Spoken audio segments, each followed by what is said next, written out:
Hey guys, welcome back to another video, and in this one we're at Academy Sports and Outdoors and we're going to be doing a $30 budget fishing challenge. Got one. Oh my gosh, big fish. This is big. This is actually big. So we are here in the Academy fishing section and I have $30 to try to pick out some lures to catch some fish on. Now what makes it difficult is the fact that it is like late fall, early winter. So I'm going to try and find lures that would work for that. So I think the first thing that I'm going to get is one of these jigs because they're like $2. The question is, which color should I get? So I'm going to get the Strike King Bitsy Bug since it's cheap, and I'm going to go for kind of a color I've never tried. They have like an orange one, brown one, black and blue. I've had the black and blue one. I'm going to just try and do this dark one for like some muddier water clarity this time of year. So that's going to be the first thing, and it is $3. I want to get at least one hard bait / moving bait. So what I'm going to do is go with a red-eye shad, lipless crankbait. Like I said, it is colder. I'm going to get a small one because it looks fun and they're cheaper. And I'm going to, once again, mix up the color, go with whatever that is. And yeah, see if that'll catch one. Another thing that I want to get is some soft plastics just to kind of have a bigger variety. So I'm looking around. Zoom is obviously a tried and true. They work, they're cheap, but I want to get something that I've never tried. I've actually never tried Crush City. I know they're pretty popular nowadays, so I'm probably going to get one of their things. On the end cap, they have Mooch minnows. I'm going to try one of those. What color? White, gray, or gray? Let's go with white. That's $6, so we're at like $16 right now. That's just over half of our budget of $30. Now we're over on the other aisle and I want to get a spinnerbait actually because I don't know. To be honest, I have no reason to get a spinnerbait, but I want to get one. These are all $5, so I'm going to get one of them. And well, these are $5, this is $6. So the ones in the packages are more expensive. I'm just going to go with a $5 one. But I'm going to get a green one just because. So yeah, that's the next thing. That's like puts us right over $20.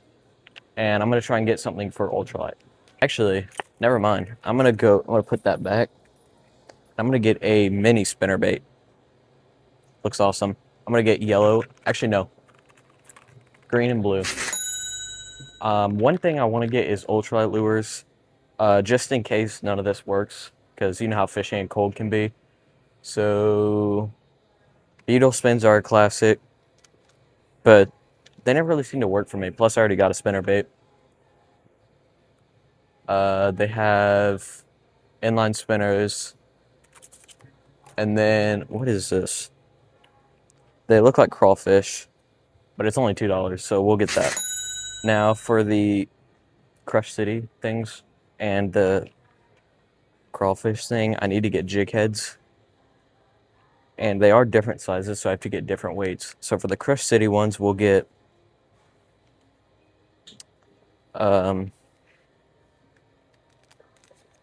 these. They look all right. That'll go good with them. They're white. And then we need something really small for these crawfish. I mean, they have these. Those are pretty small. Should I go with white, red, or pink? Pink? We're doing pink. Yeah, that looks about right. And I think that's about all I'm going to be able to get. I'm not keeping count anymore. This is probably going to put us right around like $20-something. And because of tax, that will be perfect for our $30 budget. Okay, so we just made it out of Academy. The total was $28, so right under budget. And now we're going to head to the water and fish. Well, we're here at the spot today. I got my bag of lures. And to add to the challenge, we're actually fishing a place I've never fished before. There's 2 ponds here, so we're going to start off at this one. Probably head to the other one later, but I'm going to go ahead and get tied up. Okay, so to get started off at the first spot, I got the mini Strike King red-eye shad. And I'm going to be throwing it around for a little bit, see if I can catch something. Hopefully I can. Doesn't seem too deep right here. On my ultralight rod, I got that little crawfish lure thing that I bought. Red eye shad is swimming sideways a bit, so that's not good. I might just do like a bounce retrieve and see if that works, kind of yo-yo it. Now, like I said, I have never fished this place before, never even been here. So that does add to the challenge a little bit. But it means that there could be some pretty big fish here. Feels like I got a little bit of grass. Yeah. Interesting kind of grass there. It's like green, like bright green.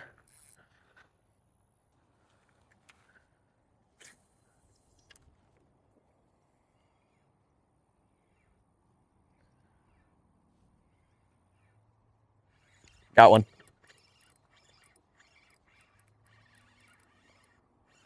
On the lipless, first fish at the new spot. There we go. Nice little largemouth bass. That's a fat guy. Look at that. Small, but he's been eating well. That is really good news. Now, normally, I would probably just go ahead and switch lures. But I'm just going to keep throwing this thing pretty much just because I already walked away from my bag. Oh, I got another one. 2 casts in a row. All right, this one is even smaller, but fish is a fish. That's 2 from under that tree. I'm gonna make a cast right over here and just do a retrieve. Got this little crawfish. This thing looks so scrumptious, but I'm gonna throw it out there and see what eats it. It doesn't cast very far, I will say that. Plus, if there's like a big bluegill in here, he'll eat it. Maybe get on a little multi-species action. It'd be pretty cool. Look at this end of the pond. This looks juicy. I bet this whole area is shallow though. It looks like it is. Probably about 2 feet over here. It's not necessarily a bad thing. But when it gets cold, fish do tend to move to deeper water. Those little minnows, that's the only kind of forage that I've seen for bass. Now, minnows are a great source of food for them because they're around year round. They're easy to eat because they're small. The only problem is, as a bass grows, it's not enough protein to sustain a bigger bass, which means that if there's only minnows in this pond, that could really limit the size of fish. This is where I was casting, just right here on the other side of this pond. But I'm actually gonna go right here and cast along these trees too. Or not in the tree. Well, that wraps it up for this pond. So now we're gonna get moving to the bigger pond, and we'll probably be over there for longer, like because it is bigger. But yeah, I'm gonna change my lures up and then we'll head over there and fish. All right, so we're here at the second pond, and my rods are really tangled up. Okay, there we go. And this thing looks so shallow. Hopefully we'll catch something. Looks like it drops off pretty quickly, so maybe it's not as shallow as I thought. I'm gonna show y'all what I'm using right now. There's 2 big turtles out there. Look at that. Little white swim bait. Can never go wrong with a little white swim bait.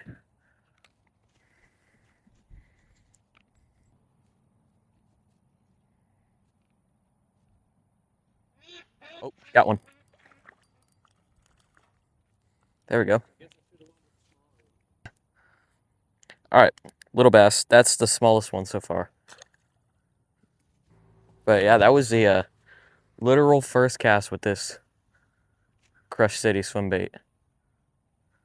What I'm gonna do is I'm gonna get up on these, I guess you'd call them pilings, but they're not really pilings. They're just posts. I'm gonna jig this little swim bait right here. right up under there. That looks awesome.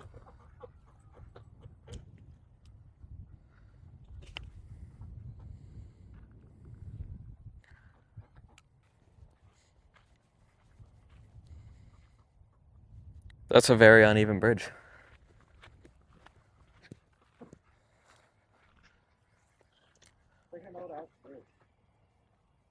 Go for it.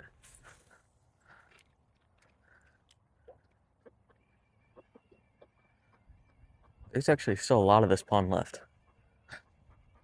That little, I don't know what you would call that, but it's, oh, that's a good fish. That's a good fish. Oh man. Much better bass. Oh, this is gonna be a weird looking flip. Not a huge one, but I got my my one over a pound. There we go. Oh, he's hooked so weirdly.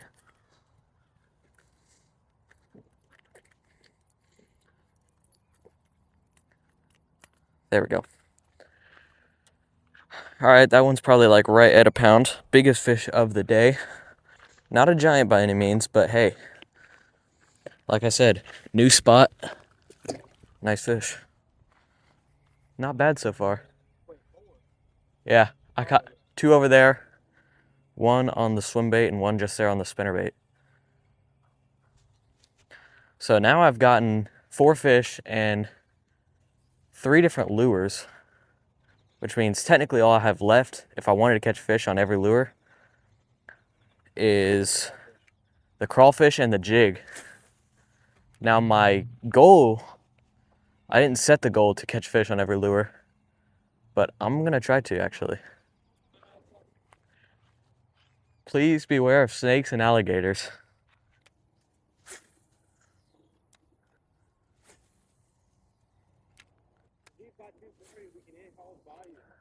I'm not seeing much bait in this little spot right here. I'll throw 1 cast right here just to see. I doubt there'll be anything right up in here, especially because all the ducks are up there. Now, we have ducks at our pond, and I've learned that the fish actually do like to hang around the ducks because whenever they mess with all this mud, sometimes it'll flick up like crawfish or bugs or something, and the bass will eat that. That's not the case right now, though. This cove is what I was excited for. There's gotta be something in here.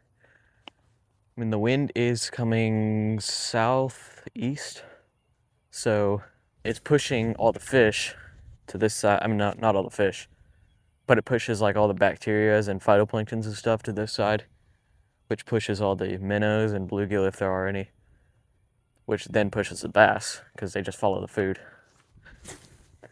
So in this pocket and over there where we started is probably the areas with the most fish.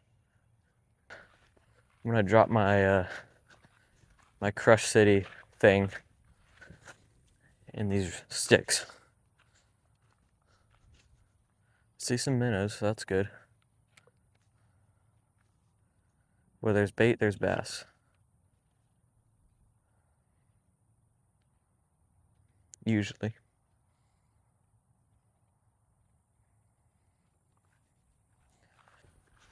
Yeah, there's a lot of minnows up here. I would probably actually be surprised if I don't get a bass right here. There we go. Oh, dang it. I knew there'd be one there, though. I did call that. I'm going to cast it right here and then probably keep moving.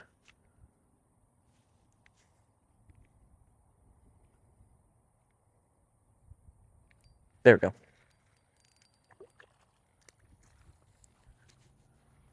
That is probably tied for the smallest or the new smallest.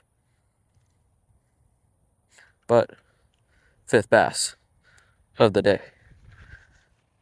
All right, since I caught one there, I'm gonna make 1 more cast up in this cove.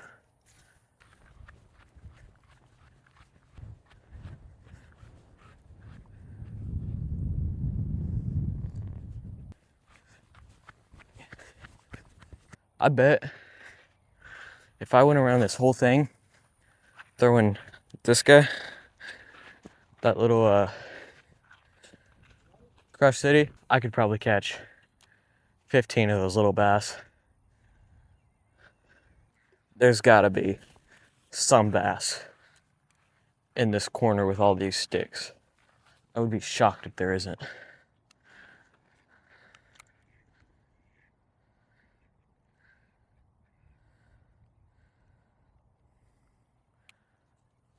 Throw this in here. Nothing up in the sticky corner. Actually, hang on. I'm just gonna put my rod between my legs and cast. There's gotta be something right here.